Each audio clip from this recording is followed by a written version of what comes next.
Hey, what's up, everyone? This is AFK Allied here, and today I'm going to go over. I just recently hit rank 1 in Heroes of the Storm as specialist only.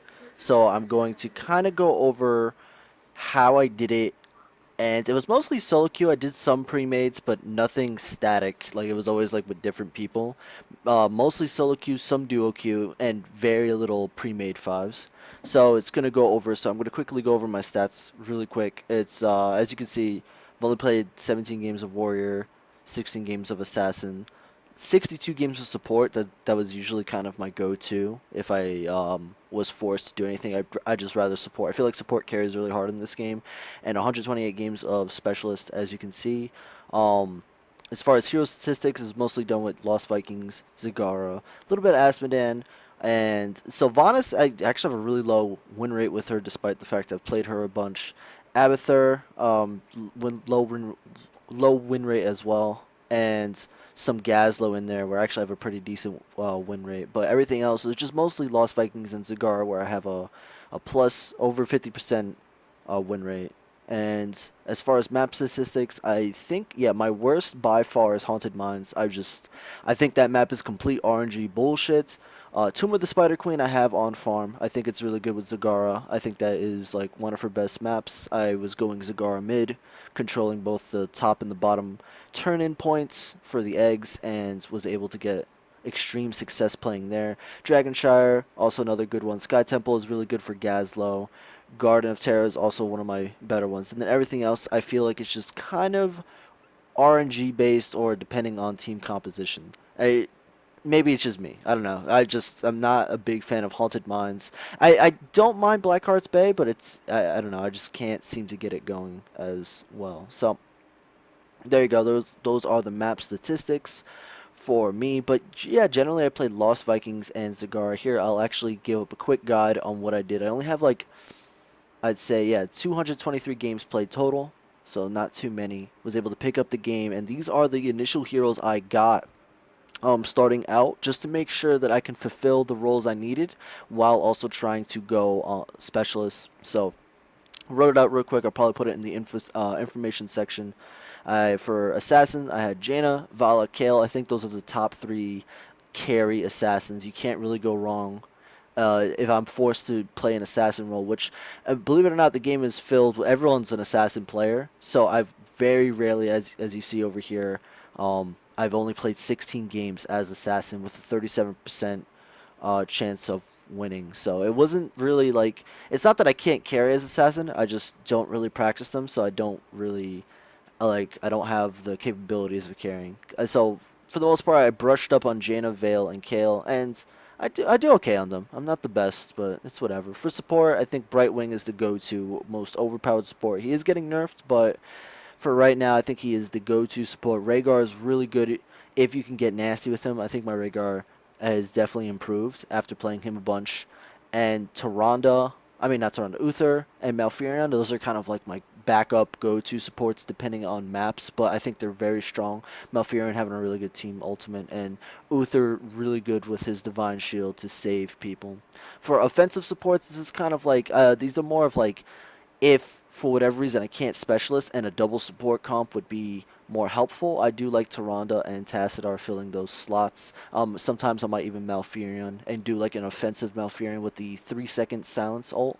So yeah, that's as far as offensive supports. That's because they don't fill the role of traditional supports where they have like crazy healing and whatever, but these guys have more damage. So if you're looking to kind of carry support, Tyrande and Tacit are the way to go. However, people will call you a troll if you pick them instead of a traditional support due to lack of healing and utility. They kind of have utility, but they have more damage.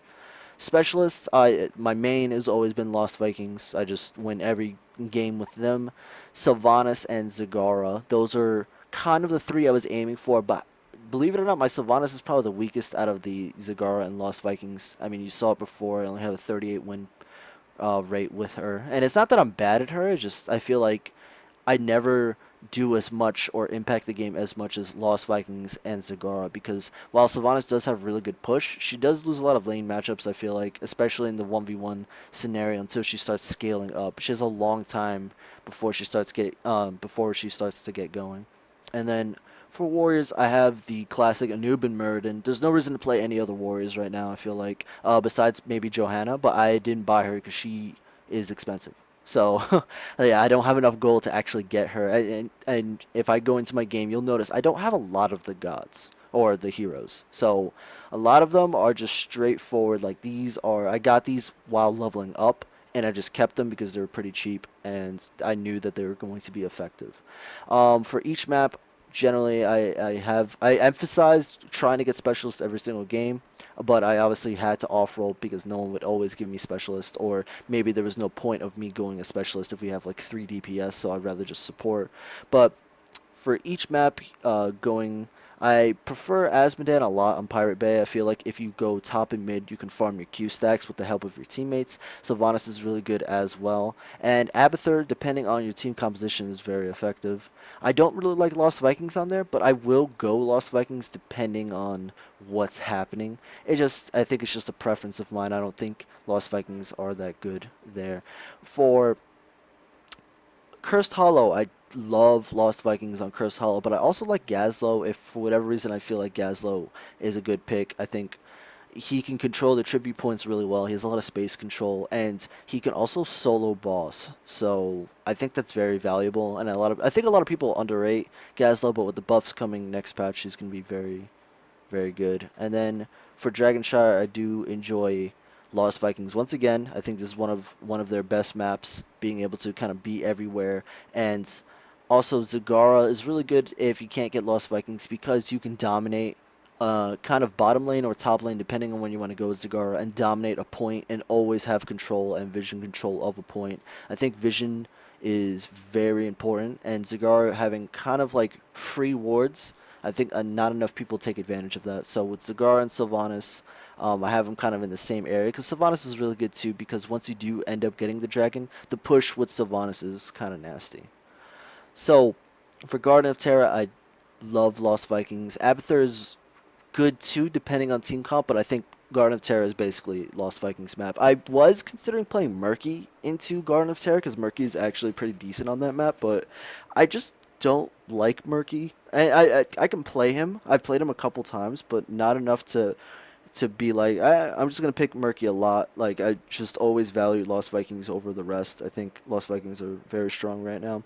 For Sky Temple, I do enjoy Gazlowe, Abathur, and Lost Vikings, but mostly Gazlowe, believe it or not. Having that temple control and being able to fight off the Guardians with the turrets really de-stresses your team, not to mention being able to hold multiple points because the temples will destroy their base. So being able to send 4 people, like let's say top lane, to hold a point while you yourself are holding mid lane, so you can get both the Guardians under control. I think that's very important. So Gazlowe, I think he's very underrated on this map. He's very good. I don't really have any not success with Gazlowe on Sky Temple. I don't know. I think that's one of his best maps by far. And Abathur sometimes also depending on the team composition. For Tomb of the Spider Queen, this is Zagara only map. I don't Lost Vikings because the map is too kind of close distance. There's no point.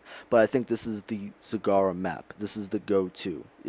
Like Zagara, I usually just go mid and control both the top and the bottom turn-ins. And as you can tell by the win rate, I have an over 80% win ratio on this map, even against quote-unquote professional players.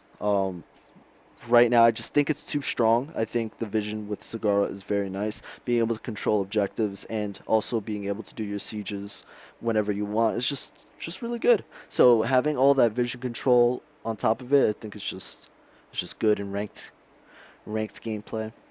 And then for Haunted Mines, this is my worst map by far. Every time I go on this map, it's legit 100% a dice roll. Have a 41% win ratio, and I think Sylvanas is just you need to get her because this is a 100% a pushing map and an early game map.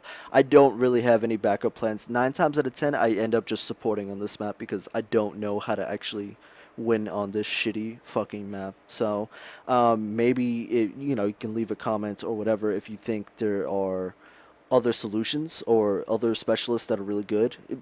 Please feel free to fill me in. I'm just giving you guys a short experience on how I hit rank 1 mostly through solo queue, and yeah, that is about it. So as you can tell, about 3 days of game time, 223 games, and mostly playing specialist, I was able to hit rank 1. So hopefully that helps any kind of aspiring specialist player, because I know there's a lot of people out there that think, well, you have to play assassin to carry, but there's other ways you can carry as well. I very easily as well could have carried support all the way to rank 1, but I preferred specialist just because I enjoyed that role. I think it was a very interesting role to carry from. So, and as you can tell as well, considering that, like, you know, support was also my second most played by 62 games, and I have a 50% win ratio, so it's pretty good. My support's decent at best. So yeah, hopefully I'm gonna keep playing Heroes of the Storm little by little, but I'm gonna take it more casually, obviously, other than Smite. But I just wanted to give everyone kind of a quick update on how I hit rank 1 as specialist only and how I did it. So yeah, thank you guys so much for watching. I do appreciate it. Make sure you subscribe and make sure you check out all my other videos. That's it for now. Peace. Gold. So you can get them done at the same exact time, which is great for timings because, like I mentioned before, timings are so important, especially in Conquest meta. You want to make sure that your timings are down. So by hitting the same timing, Transcendence is still a pretty valuable option. Obviously, I do